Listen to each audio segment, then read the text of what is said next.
Em seguida, teremos a participação de Alessandra Castro, proprietária do ateliê Esquinolilê e vice-presidente do Contur de São Tiago, falando sobre as possibilidades do artesanato de São Tiago.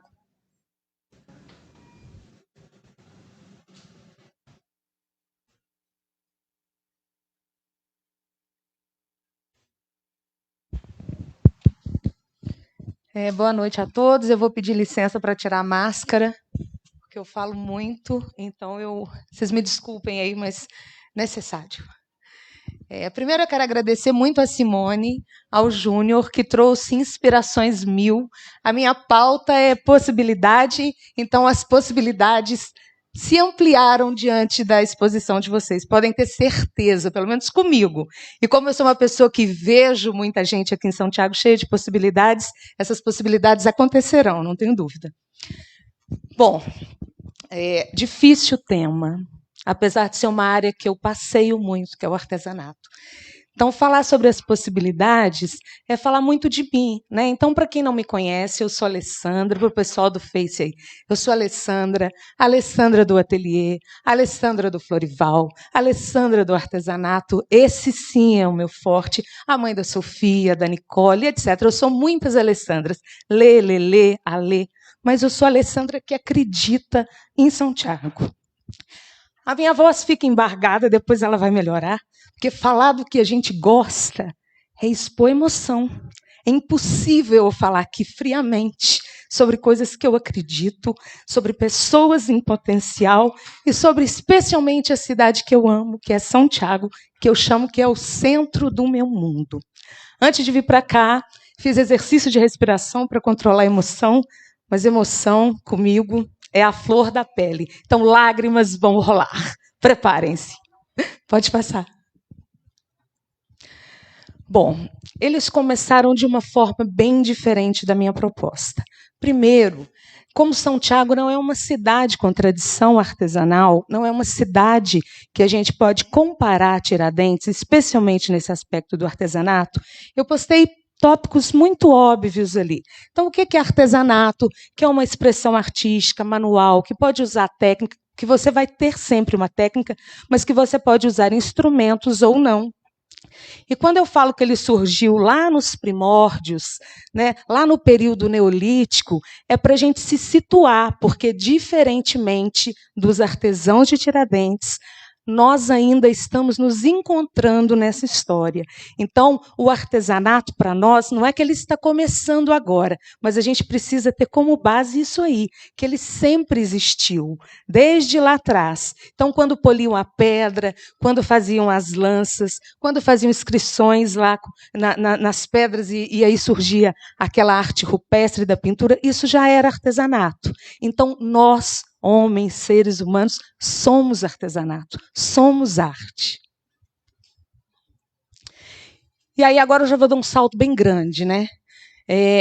Quando a gente fala lá do artesanato e da economia local, primeiro eu vou falar me inspirando lá nesse passado, lá atrás. Então, o artesanato começou lá no passado, os primórdios faziam artesanato, um bom tempo depois veio a Revolução Industrial. Então, o que aconteceu? Os homens decidiram a produzir em massa, em série. Então, esse artesanato, que era manual, as manualidades, foram substituídos pelas máquinas. Mas aí, logo depois, vou encurtar, senão eu falo até amanhã, vieram os novos tempos, né? Vieram os tempos modernos. Quem não se lembra do Chaplin? E aí a coisa mudou. O homem voltou a olhar de novo para o artesanato. Mas ali na minha pauta, eu falo principalmente dessa importância do artesanato. Pensa bem, ele existe desde lá atrás. Mas ele foi reconhecido como profissão em 2015. Isso é muito recente, muito recente. Então, quando a pessoa se fala, qual a sua profissão? Já teve um tempo que eu nem falava que eu era artesã, porque eu sou artesã. Eu sou um punhado de outras coisas e vocês sabem. Mas eu sou artesã, e hoje eu sou artesã. A minha profissão é essa, né? A minha escolha é essa. Pode ir. Eu esqueci de falar lá, mas eu ouvi. Então, essa questão do artesanato no Brasil, porque eu estou falando lá dos primórdios, né?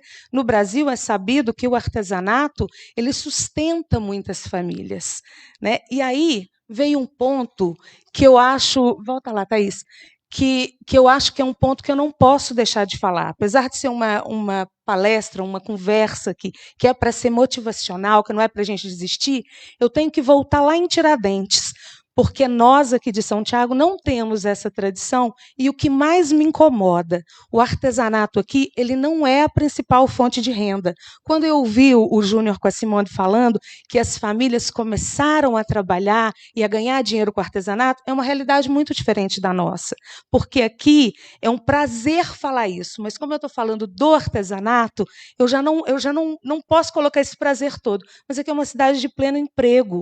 E qual que é o nosso pleno emprego aqui? É o biscoito.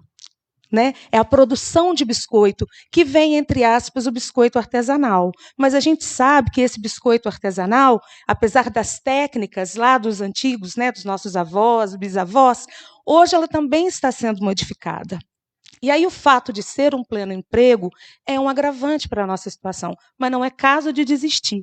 Por que eu acho que a gente precisa bater nessa tecla do artesanato? Porque a partir do momento que você acredita, que você vê possibilidades, essas lá de Tiradentes, eu sou muito ousada, eu consigo ver a semana de Tiradentes, criativa de Tiradentes, acontecendo aqui, mas é preciso de parceiros que acreditam nisso. É preciso que vocês que estão aqui, vocês que estão em casa, comecem a olhar para o artesanato como uma grande possibilidade. As fábricas de biscoito, tomara Deus em breve, vão acabar substituindo muito da mão de obra, que a gente sabe que já foi substituída.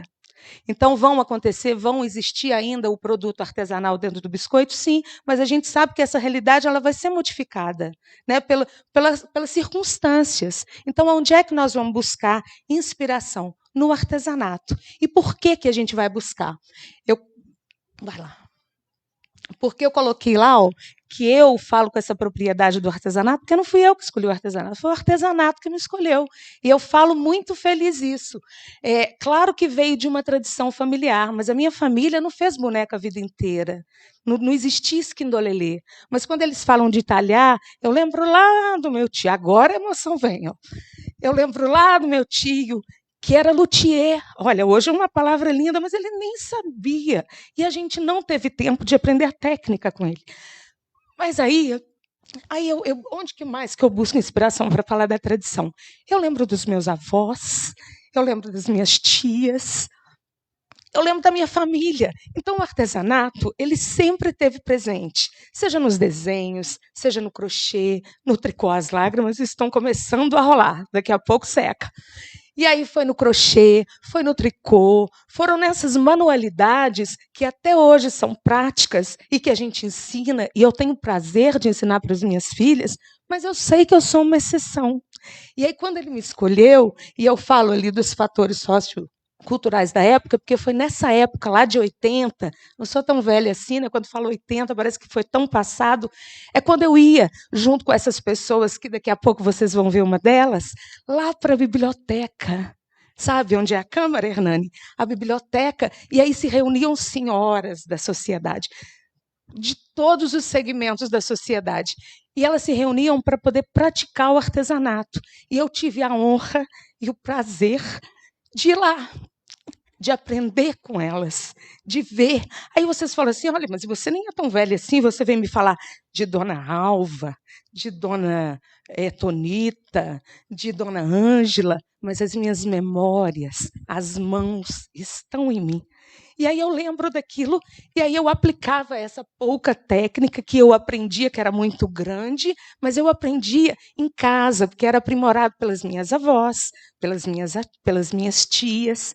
E aí o tempo foi passando, e aqui nessa época não tinha capacitação, a gente não tinha cursos inúmeros e muito menos internet. Então aparecia uma senhora que ia ensinar, por exemplo, pintura em vidro.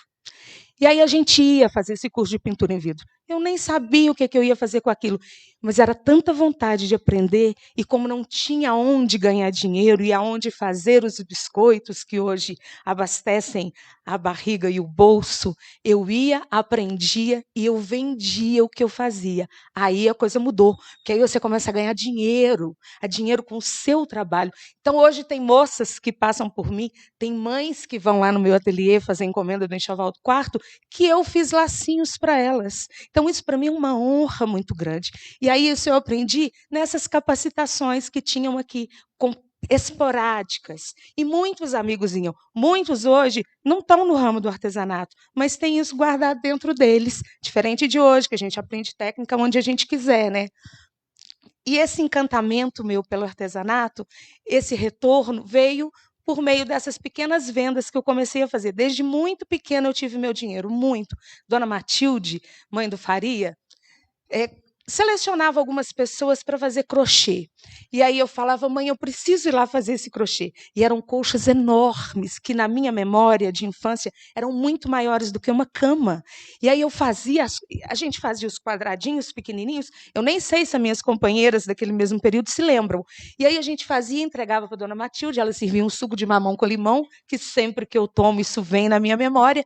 E depois ela emendava aqueles pedaços. E quando a gente via aquela cor, a gente falava, gente, isso é um pedaço meu. Hoje eu falo disso com muito mais emoção, porque naquela época era automático, né? Ela pagava e estava tudo bem. Então o retorno veio assim. E aí eu cresci, formei no 2º grau, os estudos continuaram, mas eu fiz uma prova para o banco aqui, para o Sicoob Credivertentes, e eu passei. E eu fui muito feliz. Lá eu ganhei dinheiro. Viajava um mês, mas era uma maravilha. Porém, o artesanato estava em mim. Ele tinha me escolhido, não tinha jeito. Ele me escolheu e eu me encantei por ele. E mesmo trabalhando lá, naquela instituição financeira, eu conciliava a minha atividade no artesanato. Fiquei lá muito tempo, 15 anos. Durante 9 eu quis sair. Fui preparando o meu terreno e quando eu tive coragem, eu tive algumas poucas coragens na minha vida. Uma delas foi essa de sair do banco. Engravidei, fui mãe, e mãe se sente de um poder que é uma coisa de um louco, né? Teve filho, eu venço tudo. E aí eu acabei saindo do banco depois de muita luta, e aí eu fui investir no meu ateliê, que aí meu marido carinhosamente, juntamente comigo, começou a chamar de esquindolelê, por causa da música e por causa do meu lelê. E hoje, o esquindolelê acaba sendo uma referência aqui em São Tiago. É uma honra enorme e uma responsabilidade também. Porque quando eu vejo todas essas técnicas lá de Tiradentes, eu falo, nossa, mas onde é que eu me encaixo? Eu sei aonde é que eu me encaixo. Eu sei que porque é o meu ateliê, estou professorando, como vocês veem, a arte está em mim, né? Faço 1000 coisas. Então, sou também professora. Estudei nesse intervalo do banco e do artesanato. Hoje eu sou professora de arte, também com muito prazer. Mas é o artesanato, é o meu esquindolelê que paga as minhas contas. Difícil? Não vou falar com vocês que fecha sempre no azul. Às vezes dá umas descontroladas, mas eu sei que eu consigo. E aí, quando eu coloco aí que vieram os caminhos, foram muitos os caminhos. Se a gente voltar um pouquinho atrás, eu não caminhei esse trecho sozinho. Então, eu conheci essas senhoras, depois de um longo tempo foi montada uma associação de artesãos. Passei, Thaís. Foi montada uma associação de artesãos também com essas senhoras. Eu sempre passeei pelas associações daqui, eu gosto muito de todas as causas sociais daqui da cidade, e veio a associação. A associação, eu não sei falar para vocês quando foi exatamente que foi criada a primeira associação, que ela foi oficialmente fundada, mas eu sempre estive na associação, ainda que nos bastidores. E me ajudou muito, porque eu conheci pessoas que eu trago até hoje, né? E essas queridas lá do passado também estão aqui comigo. E aí a associação começou a surgir, nessa época eu estava no banco, e aí começou a primeira festa do biscoito, lá em 2001, fugiu aqui da memória. E aí, como tinha um espaço para exposições aqui na praça, eu vou ultrapassar os 15 minutos, vocês vão me desculpar.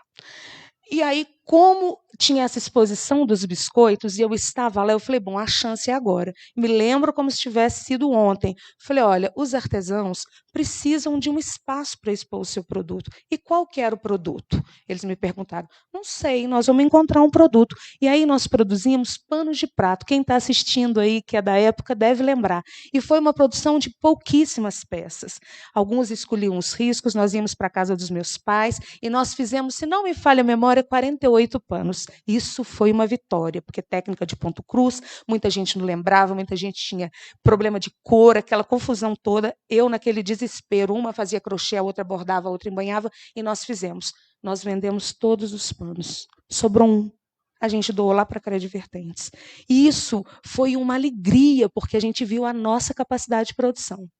Mas aí eu saí do banco, as coisas foram mudando, outras pessoas vieram, e aí como aconteceram outras festas e acontece até hoje, ficou como uma condição para a gente expor. A associação sempre teve um espaço aqui na festa do Café com Biscoito para expor os trabalhos, porque uma vez que fez e que foi um sucesso, e a gente acabou mobilizando um grande grupo de pessoas, não só de São Tiago, dos povoados, para atuarem, e essa atuação deu resultado, desde lá a gente tem um espaço aqui na praça, na festa do Café com Biscoito.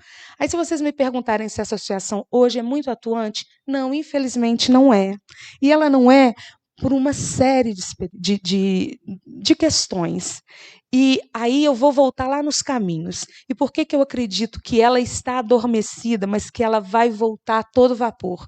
Porque os caminhos, que são muitos, né, muito além desses do caminho de São Tiago, de experiência e do turismo criativo, são esses caminhos que vão trazer pessoas para cá. Porque houve um grande desestímulo na produção do artesanato aqui, porque a gente não tinha para quem vender. A gente não tinha como produzir, a matéria-prima não era... A gente produzia especialmente para a festa do Café com Biscoito, exceto eu, que tinha lá minha loja, que dou os meus pulos. Mas as outras pessoas produziam especialmente para essa época, para presentear um amigo, pelo fato de não ser uma fonte de renda principal, isso prejudicou demais a nossa produção. E aí foi ficando como um hobby, porque todo mundo ou é aposentado, ou tem um recurso, um marido banca. E agora, quando os caminhos chegaram de vez, eles chegaram para ficar. Então, eu já consigo imaginar a associação sendo reativada e sendo capacitada para poder ter produto para o turista, porque as coisas não andam separadas. A gente precisa ter muitos pontos desenvolvidos aqui na cidade. Vai muito além do artesanato. Precisa de gastronomia, precisa de hospedagem, precisa que a gente domine esse caminho aí para poder encaminhar o turista. E o turista ele não vem só à procura de biscoito, voltando lá na festa. Ele vai comprar o biscoito, mas ele vai precisar de muito mais do que o biscoito. E aí entra a gente, entra nós, do artesanato, cheio de expectativa que vamos fazer uma parceria com essa Semana Criativa. Viu, prefeito? Você deve estar me assistindo, porque o presidente da Câmara está. Então, eu já peço em público, assim, rede mundial, para poder ficar ali o negócio assinado, porque a gente precisa de apoio, né? Porque sem apoio não dá para caminhar. Ainda mais agora, porque agora não dá para ser uma coisa amadora mais. A gente precisa fazer uma coisa bacana, porque a gente não vai vender só um pano de prato. A gente vai vender a nossa identidade, que já está consolidada no biscoito, mas agora ela vai ter que ser consolidada no artesanato. E aí a gente vai precisar fazer trabalhos 1000, a gente vai precisar estabelecer parcerias, pode passar. Parcerias, porque sem as parcerias, eu repito, as coisas não andam. Com o poder público, seja na prefeitura, seja na Câmara, com as instituições daqui da cidade, com o SEBRAE. Está para vir aí, para quem não sabe, uma capacitação, um projeto do SEBRAE de capacitação para todos os segmentos, que vão também além do artesanato. Mas o artesanato está lá. E se a gente não for capacitado, se a gente não tiver condições de vender o nosso produto, aí não vai ter turismo. Aí as pessoas vão lá na Semana Criativa da Simone, lá do Júnior, lá de Tiradentes, para poder adquirir o produto lá. E vão comprar só o biscoito aqui. Não vão permanecer na nossa cidade, porque a Sheila já está desenvolvendo lá o turismo de experiência, a Poliana já se estabeleceu na pousada, a Melry está arrasando no turismo de experiência, o pesqueiro está arrasando, e nós do artesanato. Então, a gente precisa se situar. As parcerias com o SENAC, SEBRAE, SENAR, Prefeitura, artesãos locais. Elas têm que ser estabelecidas desde sempre, desde ontem. Muito do que a gente sabe foi através dessas parcerias, mas nós agora já precisamos de um passo um pouco maior, porque o projeto está batendo na porta.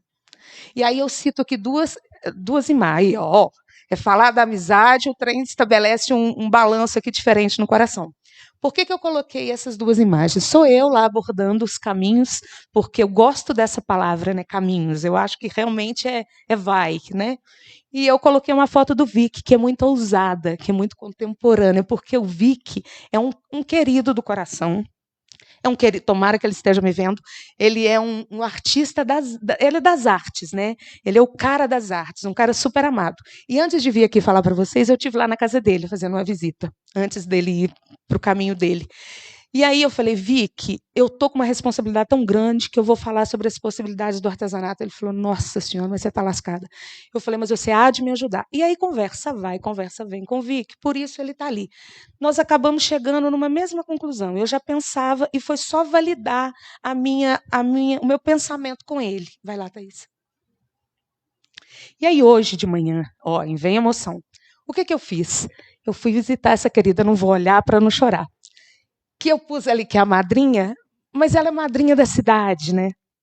Que é a Toninha, que a gente chama de Toninha do Chico Luiz, mas na verdade ela é cunhada, né? Se não me falha a memória do Chico Luiz, ela é irmã da dona Nitinha, que a família também espero que esteja me vendo. E eu fui lá e bati na porta e falei, Cida, eu preciso conversar com a madrinha sobre o que? Artesanato. Quando eu cheguei no sofá da casa dela, estava cheio de bordados. Aí eu fiquei encantada, olhos marejaram, mas foi mais fácil, porque não tinha público, não tinha câmera, era só nós duas. E aí eu falei, madrinha, e eu fiz uma série de perguntas para ela. Foi uma conversa muito gostosa. Ela pegou o bastidor para bordar. Ai, volta na madrinha. E aí a gente acabou conversando, eu contei muito rapidamente para ela e ela me falou que borda há mais de 80 anos.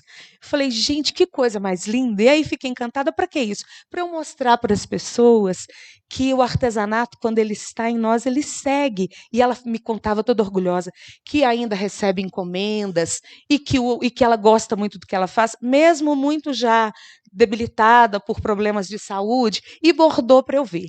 Não satisfeita só com a madrinha, eu fui visitar um outro querido meu, que hoje virou realmente um querido, porque nós fizemos um book, nós dois. E aí eu fui lá para o Paulinho da Içara. Eu já tentei contatos com o Paulinho uma infinidade de vezes, sempre eu estou lá, ele tá cheio, ele está com problema de coluna, e hoje eu peguei ele no pulo, ele estava pegando bambu. E aí eu falei, Paulinho, eu preciso bater um papo com o senhor. Aí ele falou, mas o que você quer? Eu falei, eu quero saber sobre o bambu. O portão trancado. Ele falou, mas você quer entrar? Se o senhor deixar, entrei, estabelecemos uma amizade, já até vendi peças dele. E aí ele estava com esse início desse trabalho, eu não sabia o que era. Eu falei, o que é isso?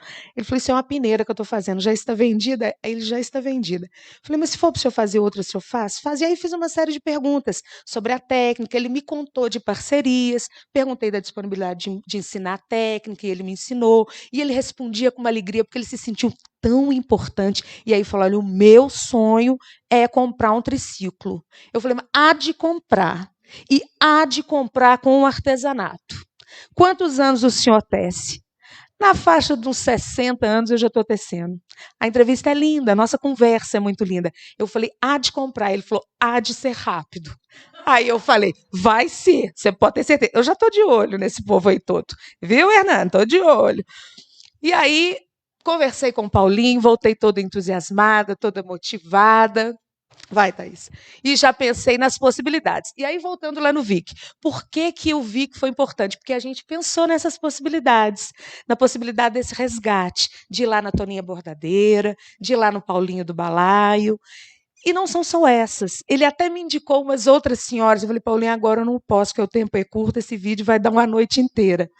E aí, eu cheguei lá em casa e falei, bom, eu tenho que vender o meu peixe, né? Vou falar das minhas crias. E aí, vai lá, Thaís. Antes. E aí fui lá nas minhas filhotinhas. Vou ficar de costa também, porque eu já sei essas fotos, para a emoção ser contida. E aí tem lá a Sofia, que hoje tem 20, né? Que foi ela que fez esse vídeo, porque eu não domino essa técnica. E aí a Sofia está ali pequenininha, lá no meu ateliê, mexendo com as bolinhas, já com essa habilidade. E naturalmente, sem forçação de barra, ela quis fazer isso. E aí depois veio a Nicole. E a Nicole, mais ousada, a Nicole já desenvolveu outras técnicas. A Nicole tem habilidades lá na costura. E aí, quando eu vejo ela ali, ó, ao caminho lá na Nicole, eu desenvolvi o São Tiago corridamente para um projeto também com parceria do Sebrae e precisava das cabaças. E eu falei, meu Deus, quem vai fazer a cabaça? Tem a Marilda, que arrasa nos biscuits. Hein, Marilda? Mas aí a Nicole falou, eu faço essas cabaças. Você me paga bem, mãe? R$ 10 cada cabaça. Eu achei o ó. Mas aí, né, preço, isso é subjetivo. Falei, pago. E aí ela fez para mim 2 cabaças. Eu falei, olha, 2 não dá, você faz mais. E aí quando eu vejo ela com essa habilidade, eu falei, hoje, minha filha, eu preciso de um vídeo atual você fazendo cabaça. Ela, mãe, vai ficar modesta, porque a cabaça tá branca, então ela vai pintar depois. Mas ela fez, então isso me enche de orgulho, porque eu já quero passar para elas essa possibilidade. Elas podem ser o que elas quiserem. Elas podem ser artesãs, podem ser professoras, médicas, veterinárias, elas podem ser o que elas quiserem, que elas sejam muito boas no que elas forem fazer. Agora, se vem para o artesanato, mamãe garante o chocolate. Enfim, mas isso é uma delícia. Então, isso me enche de orgulho, pai. E aí, por que eu pus a foto ali dos meus queridos alunos lá de 2018? Porque eu acho, como eu disse, eu já falei que do pleno emprego aqui, né? Provavelmente aquela turma toda ali trabalha e já tem um salário muito bom que para ganhar ele no artesanato, nesses trabalhos manuais que a gente faz aqui, é difícil, né? Tem as colegas artesãs aí que sabem que o processo não é fácil. Mas eu tive a oportunidade de dar aula para essa turma durante um projeto da escola, que é o projeto do café literário. E aí eu falei, bom, o que eu vou fazer? Vou levar esses meninos lá no meu ateliê e eu vou ensinar um negócio para eles. E aí eu levei, eu não sabia nem o quê. Era menino demais. Eu falava, vai derrubar tudo, vai desregular a agulha, vai derrubar tinta, vai... Gente, foi um encantamento, mas um encantamento, e eu ensinei a bordar. Nem sou uma bordadeira, dona Toninha, me desculpa aí. E aí, alguns pegaram um bastidor, pegou linha, sentaram pedaços de pano, colocavam na calça, e eu ensinei o ponto atrás. E eles ficaram tão encantados quando aquele ponto foi tomando formato, eu escrevia o que vinha na minha cabeça. E eles sentaram ali do lado do Bar do Zé Mauro, quem é daqui de São Tiago sabe onde é, e começaram a bordar, era menina, e como é que eu faço, como é que eu remato, e ficou aquele encantamento. Isso porque no projeto da escola, a ideia era que fossem bordadas frases de escritoras, só mulheres que estavam sendo homenageadas nessa ocasião. E aprenderam comigo lá, e o que mais me encantou não foi esse aprendizado lá do ateliê curtinho, foi que eles chegaram em casa. E aí sempre tem aqueles alunos mais ousados, né? Eles não queriam fazer só o ponto atrás. Aí eles foram lá nos avós, lá na mãe, lá na tia. E aí aquele contato que nunca tinha sido estabelecido foi por essa prática simples. Aí isso me encantou. E aí eu trouxe a foto exatamente para falar que a gente tem que fazer um trabalho com esses adolescentes, com os pré-adolescentes, como está a Nicole, mas que a gente tem que fazer um trabalho com as crianças lá da José Aldo, lá do Recanto, com os meninos da Afonso Pena, para eles verem outras possibilidades além do biscoito. Fazer biscoito é muito gostoso, mas é muito metódico, né? E o artesanato você cria, sua imaginação vai a mil, as possibilidades são muitas, você se encontra numa técnica, desencontra em outra, mas enfim, é uma variedade muito grande. Então, eles comprovaram isso e eles gostaram disso. Por que eles não fizeram? Porque eles têm emprego, porque eles estão lá na padaria. Eu não estou reclamando, pelo amor de Deus, para as padarias. Que bom que eles têm emprego. Mas eles precisam ver outras possibilidades. E eu acho que a gente tem que ter parceiros como esses todos que eu já citei, mas a educação, a escola, os professores, eles precisam estar junto nessa causa de apresentar o caminho e de permitir que eles conheçam as possibilidades do artesanato. Sofia enveredou para esse lado de buscar cipó no mato e fazer borboletas. Está arrasando, são borboletas de papel. Nem sei se ela viu isso em algum lugar. Ela faz e é lindo, vende lá no meu ateliê. Ama de paixão. E aí ela me apresentou recentemente a Rafaela. Quando eu falei com ela, está acabando, viu, gente? Que eu ia conversar lá com a dona Toninha, a madrinha. Aí mostrei para ela o que era o trabalho da madrinha. Ela falou, mãe, eu vou te mostrar uma menina que está arrasando. E aí me mostrou a Rafaela. E eu falei, quem é essa Rafaela? Aí ela falou, é a Rafaela, filha de fulano, de ciclano. Falei, minha filha é sua contemporânea, o que ela está fazendo? Mãe, ela está fazendo uns bordados num círculo. Eu falei, esse trem chama bastidor. E aí eu fui ver. Então, por que eu pus a foto da Rafaela? Rafaela, eu não te pedi, eu te peço aqui em público, porque a palavra resgate, para mim, foi isso, assim, foi a técnica lá da madrinha naqueles lençóis enormes de purulinho que eu vi lá hoje, que ela demora 1 ano, às vezes, para bordar um. E a Rafaela se reinventando aqui nessa técnica que eu não sei se ela aprendeu com os avós, com a mãe, na internet, enfim, não sei, mas que ela está fazendo arte. E fazer arte, né, gente? É se mostrar, é se entregar. Vai. E aí eu termino assim, com as minhas colaboradoras, meu braço direito e esquerdo, que é minha mãe, né? Minha inspiração total, e a Flávia, que é minha funcionária lá na loja. E ali a gente começa um projeto pequenininho que foi corrido, porque os caminhos foram inaugurados assim, a toque de caixa. Eu falei, tem que ter alguma coisa de caminho. E aí desenhei, nós ficamos correndo, a gente fez as bandeirolas lá para o evento da inauguração. E acabou que essas bandeirolas têm rendido, elas vão ser colocadas, desculpa, essas bandeirolas, esse símbolo aí, né, do caminho, ele vai ser aplicado em outros tantos produtos. Então, meu muito obrigado à minha mãe querida, a Flávia, minha outra querida, e eu me despeço assim de vocês, né, e que a gente seja assim, nem falei da minha técnica, hein? Eu gosto muito dos tecidos, das cores, das tintas, mas eu gosto mesmo é de costurar. E viajo. Quando eu estou lá costurando, eu estou pensando numa pintura, numa reciclagem.